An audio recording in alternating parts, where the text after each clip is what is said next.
શ્રી શ્રીપાદ શ્રી વલ્લભ ચરિત્રામૃત અધ્યાય 21 શ્રી દંડી સ્વામીનું કુક્કુટેશ્વર મંદિરમાં આગમન. આ અધ્યાયના પઠન અથવા શ્રવણથી આધ્યાત્મિક લાભ થાય છે અને પુણ્યબળની વૃદ્ધિ થાય છે. હું એટલે શંકર ભટ્ટ મહાગુરુની આજ્ઞા પ્રમાણે ગુરુચરણ સાથે માંચાલ ગામના દર્શનાર્થે નીકળ્યા. રસ્તે જતાં મને શ્રીપાદ પ્રભુની લીલાઓનું વારંવાર સ્મરણ થતું. અધ્યાત્મની ઘણી સમજમાં ન આવે તેવી બાબતો હું શ્રી ગુરુચરણ પાસેથી સમજી લેતો હતો. મેં શ્રી ગુરુચરણને પૂછ્યું કે વિશ્વાવધાનીનો અંશ હોય તેવી વ્યક્તિ મારા સંસ્થાનમાં પૂજારી તરીકે આવી છે તેમ શ્રીપાદ પ્રભુએ કહ્યું. તે વ્યક્તિ મહાભાગ્યવાન છે. તે વ્યક્તિ કોણ છે? તે કયા સમયે આવશે?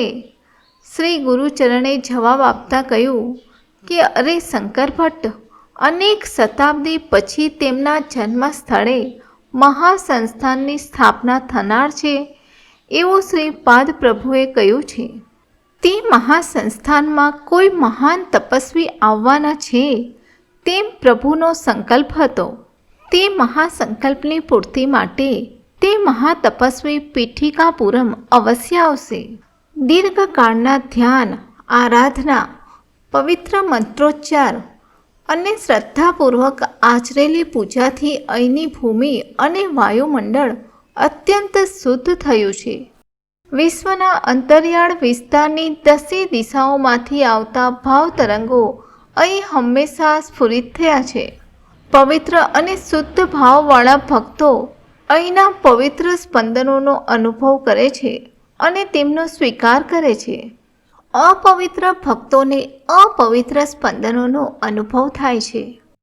એકાદ પવિત્ર સ્થળે વાયુમંડળના મહાપુરુષોના માનસિક ચૈતન્યનો સ્પર્શ કરી અનેક ચિત્ર વિચિત્ર પદ્ધતિ દ્વારા તે વિશિષ્ટ સ્થાન પ્રતિ આકર્ષિત થાય છે. તેમાં આશ્ચર્ય માનવાની જરૂર નથી. ત્યાંની સ્થળ શુદ્ધિને લીધે સાધકો ત્યાં રહી શકે છે. જે ભક્તોની ભાવ શુદ્ધિ થઈ તેવા સાધકોના કિસ્સામાં આ શક્ય છે. આવા સાધકોની દ્રવ્ય શુદ્ધિ અને અન્ન શુદ્ધિ છે તેવા સાધકો પાસેથી જ આપણે અન્ન કે ધન સ્વીકારવું જોઈએ. વેદ અને વેદાંતના મહાપંડિત તરીકે કહેવડાવનારા બ્રાહ્મણો શ્રીપાદ પ્રભુની કૃપાનો લાભ મેળવી શકતા નહીં, પરંતુ દોષરહિત અલ્પજ્ઞ ભક્તોને તેમની કૃપાનો લાભ સહજતાથી પ્રાપ્ત થયો. હું ઓરિસ્સા દેશમાં જગન્નાથપુરી ક્ષેત્રે વેપાર નિમિત્તે ગયો હતો. ત્યાં મને શ્રી જગન્નાથની મૂર્તિમાં શ્રીપાદ પ્રભુના દર્શન થયા. મારી સાથે ત્યાં આવેલા ભક્તોને શ્રીપાદ પ્રભુએ જેના તેના ઈષ્ટના સ્વરૂપમાં દર્શન આપ્યા. પશ્ચાત પોતાના સ્વરૂપમાં દર્શન આપ્યા. સર્વ દેવી દેવતાઓના રૂપમાં હું જ છું તેમ તેમણે મૂક સંદેશ આપ્યો. અમે જગન્નાથપુરી ગયા. તે જ દિવસે પીઠિકાપુરમમાં એક દંડી સ્વામી પોતાના 108 શિષ્યો સાથે પધાર્યા. કોઈ પણ મહાત્મા અમને દેખાય એટલે તેમના ચરણે નતમસ્તક થવું એ અમારો શિષ્ટાચાર હતો. અમે દંડી સ્વામીના ચરણો પર મસ્તક મૂકીને પ્રણામ કર્યા. અમે પ્રણામ કર્યા અને આશ્ચર્ય એ થયું કે દંડી સ્વામીનું વાક સ્તંભન થયું. તેમની વાચા જતી રહી. તેઓ કશું બોલી શકવા અસમર્થ થયા. અમે બધાએ દંડી સ્વામીની વાચા પાછી આવે તેવી પ્રાર્થના શ્રીપાદ પ્રભુને કરી. પ્રાર્થનાના ફળ સ્વરૂપ દંડી સ્વામીની વાચા પાછી આવી. દંડી સ્વામીના શિષ્યો શ્રીપાદ પ્રભુના શિષ્યોને જોઈને મત્સર ભાવથી બોલ્યા, શ્રીપાદ એક ક્ષુદ્ર માંત્રિક છે અને તેમના શિષ્યો પણ ક્ષુદ્ર માંત્રિકો છે. તેમની ક્ષુદ્ર વિદ્યાથી દંડી સ્વામીની વાચા બંધ થઈ, પરંતુ અમારા દંડી સ્વામી સમર્થ હોવાથી તેમણે પુનઃ વાચા પ્રાપ્ત કરી લીધી છે. હવે અમારા ગુરુજી દંડી સ્વામી શ્રીપાદનું સાચું સ્વરૂપ જનતા સામે ખુલ્લું કરશે. તેઓ પીઠિકાપુરમ જઈને શ્રીપાદ શ્રી વલ્લભ સાથે શસ્ત્ર ચર્ચા કરી તેને પરાભૂત કરી વિજયપત્ર લઈ આવશે તેમાં શંકા નથી. પીઠિકાપુરમના પ્રજાજનોએ શ્રી દંડી સ્વામીના સ્વાગત માટે એક મહાન રથયાત્રાનું આયોજન કર્યું હતું. અમે તે સાંભળીને નિરુત્તર થયા. જ્યારે ભક્ત શ્રીપાદ પ્રભુને અનન્ય ભાવે શરણે જાય છે ત્યારે તેઓ પોતાની લીલાથી ભક્તોને સંકટમાંથી બચાવે છે. આશ્ચર્યની વાત એ છે કે સમસ્યા નિર્માણ કરનાર પણ શ્રીપાદ પ્રભુ અને તેનું નિરાકરણ કરનાર પણ શ્રીપાદ પ્રભુ જ છે. આવી અનેક અંતરમય લીલાઓ કરી શ્રીપાદ પ્રભુ સર્વ દત્ત ભક્તોને સુખદ અનુભવ કરાવી આપતા. કેટલાક દિવસો પછી દંડી સ્વામીએ પીઠિકાપુરમમાં પ્રવેશ કર્યો. મારા ભાગ્યથી હું એટલે શંકર ભટ્ટ પણ તે સમયે પીઠિકાપુરમમાં જ હતો. શ્રી બાપન્નાર્યુલુ, શ્રી અપ્પલરાજ અને શ્રીપાદ પ્રભુના વિરોધીઓની પીઠિકાપુરમમાં કોઈ કમી ન હતી. દંડી સ્વામીએ કુક્કુટેશ્વર મંદિરમાં જઈ સર્વ દેવતાઓના દર્શન કર્યા. સ્વયંભૂ દત્તાત્રેયના પણ દર્શન કર્યા અને બોલ્યા કે અહીં સ્વયંભૂ દત્તાત્રેયનો મહિમા અપરંપાર છે.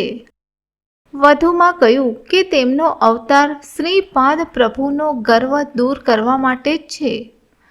તે દિવસથી તેમણે પોતાની સંકલ્પ શક્તિથી કંકુ, વિભૂતિ જેવા પદાર્થ નિર્માણ કરી ભક્તોમાં વહેંચવાની શરૂઆત કરી. પીઠિકાપુરમના બ્રાહ્મણોએ વેદ મંત્રોના ઘોષ સાથે દંડી સ્વામીનું સ્વાગત કરી તેમને કુક્કુટેશ્વર મંદિરમાં લઈ આવ્યા.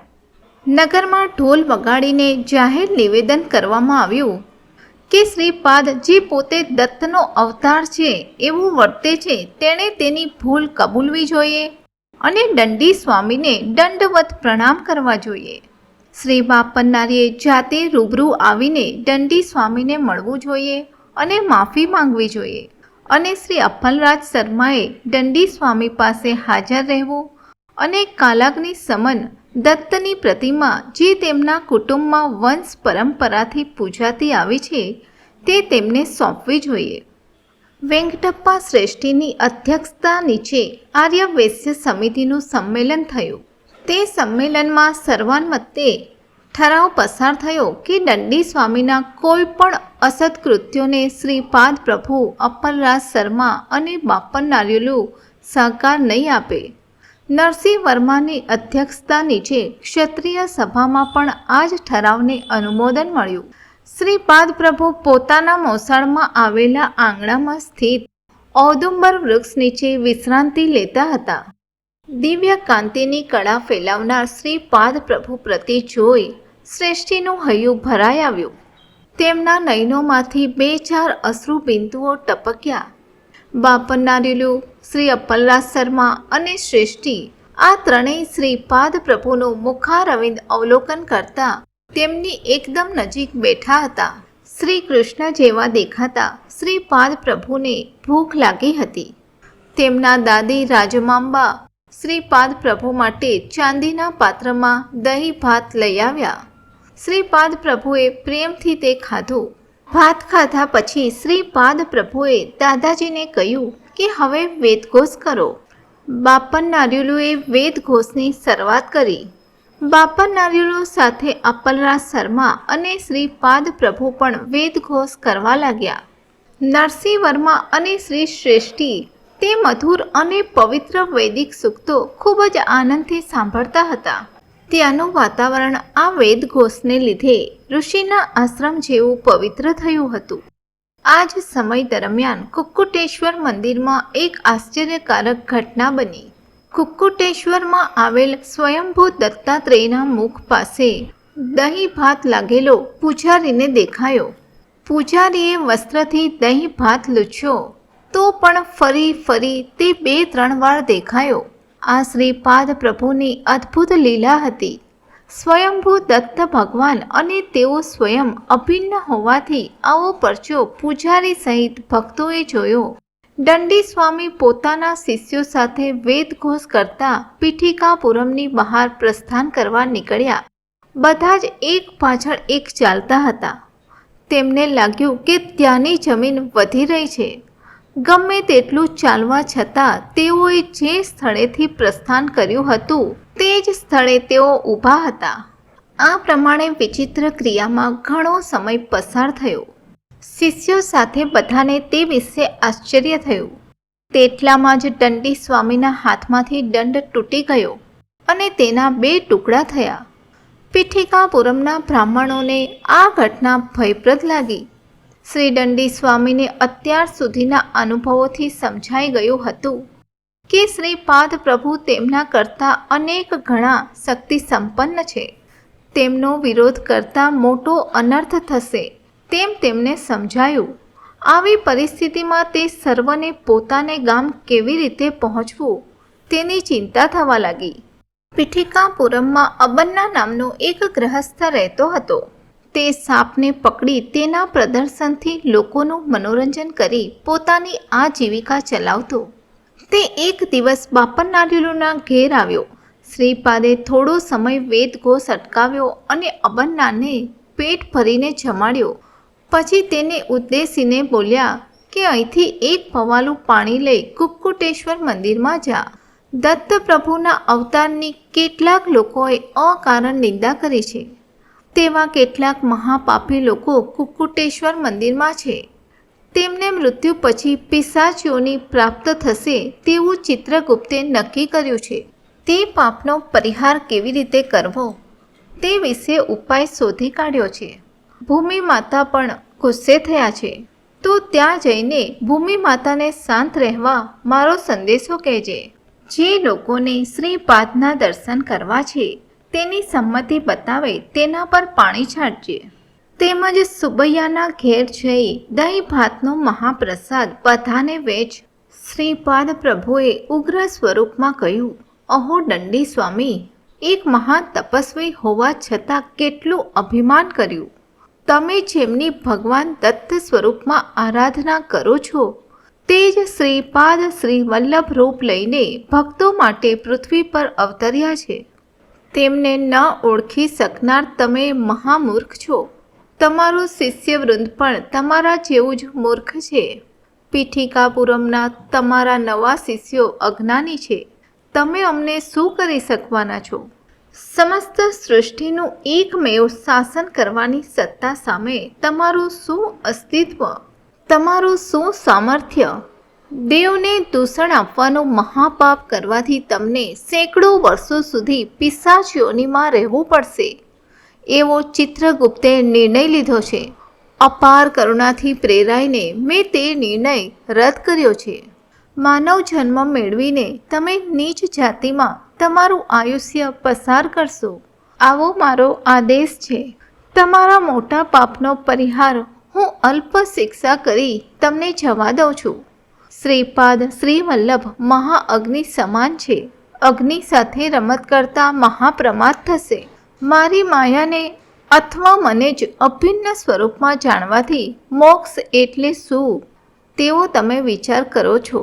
વાસ્તવિક રીતે તો મોહનો ક્ષય એટલે જ મોક્ષ. કોઈ પણ જીવ સચ્ચિદાનંદ સ્વરૂપનો આનંદ અનુભવે ત્યારે તેની યોગ્યતા જોઈ હું જ તેના પર અનુગ્રહ કરું છું.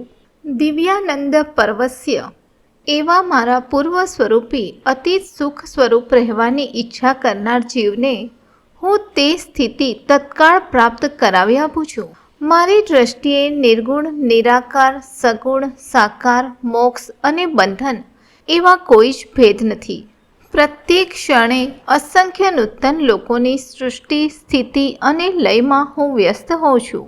જીવોની ઉન્નત સ્થિતિ અથવા ઉન્નત આનંદ ભૂમિકા માટે કોઈ પણ સીમા કે પરિસીમા નથી. મૃત્યુ પછી મારા સ્વરૂપમાં લીન થવા ઈચ્છનાર સાધકોએ મારા સ્થાને અવશ્ય આવવું. સાધકોએ તેવી સ્થિતિમાં કેટલા સેંકડો વર્ષ ત્યાં રહેવું, કયા લોકમાં પુનર્જન્મ લેવો તે બધું હું મારા સંકલ્પ પ્રમાણે ઠરાવીશ. સંપૂર્ણ વિશ્વ નાટકનો સૂત્રધાર હું હાલમાં સાકાર રૂપમાં તમારી સમક્ષ હાજર છું. તમે મને હાલ સાકાર રૂપમાં જુઓ છો. આવા કોઈ પણ આકારમાં નહીં હોવા છતાં નિર્ગુણ નિરાકાર અવસ્થામાં પણ હું હંમેશા તમારી તરફ જોતો રહીશ. આ કહેવા માટે જ મેં સાકાર રૂપ લીધું છે. તે મહા ઉન્નત સ્થિતિમાંથી હું તમારા માટે નીચે ઉતરી આવ્યો છું. આ ઉપરાંત શ્રી પાદ પ્રભુએ કહ્યું કે મહાયોગીઓની યોગ શક્તિઓ લોક કલ્યાણાર્થ લોક રક્ષણાર્થ ઉપયોગમાં લેવી જોઈએ.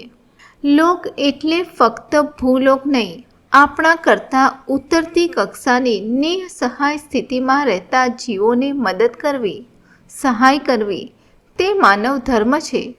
હું ધર્મ માર્ગ, કર્મ માર્ગ, યોગ માર્ગ, ભક્તિ માર્ગ અને જ્ઞાન માર્ગનો બોધ કરવા માટે અવતરિત થયો છું. હું સર્વ ધર્મનું મૂળ એવું એકમાત્ર સત્ય, સર્વ ધર્મનું મૂળ રહેતો એકમાત્ર ધર્મ અને સર્વ કારણોનું એકમાત્ર કારણ છું. મારા સંકલ્પ સિવાય આ સૃષ્ટિમાં કશું જ ઘટતું નથી. હું ના હોઉં તો સૃષ્ટિમાં કશું જ શિલ્લક નથી. હું છું માટે તું છે, આ સૃષ્ટિ છે. આ સિવાય બીજું કયું અલગ સત્ય તને સમજાવું? શ્રીપાદ પ્રભુએ દંડી સ્વામીને કહ્યું કે તું હિમાલય જઈ નિઃસંગી થઈ તપાચરણ કર. તને શિષ્ય સમુદાયની જરૂર નથી. તે મોક્ષ મેળવ્યો અથવા તારો ઉદ્ધાર થાય તો પણ આ સૃષ્ટિ અથવા મારું કશું જ નુકસાન થવાનું નથી. સૃષ્ટિના બધા જ વ્યવહારો સરળ રીતે ચાલશે. આ વાતને સમજવી તારે માટે આવશ્યક છે. તારી સાથે તું પીઠિકાપુરમના શિષ્યો લઈ જઈશ તો તે ઊંટના વરઘોડામાં ગધેડાઓ જાનૈયા જેવી સ્થિતિ થશે. ઊંટના સૌંદર્યના ગુણગાન ગધેડાએ ગાવા અને ગધેડાના ગાયન માધુર્યની પ્રશંસા ઊંટે કરવી તેના જેવું થશે.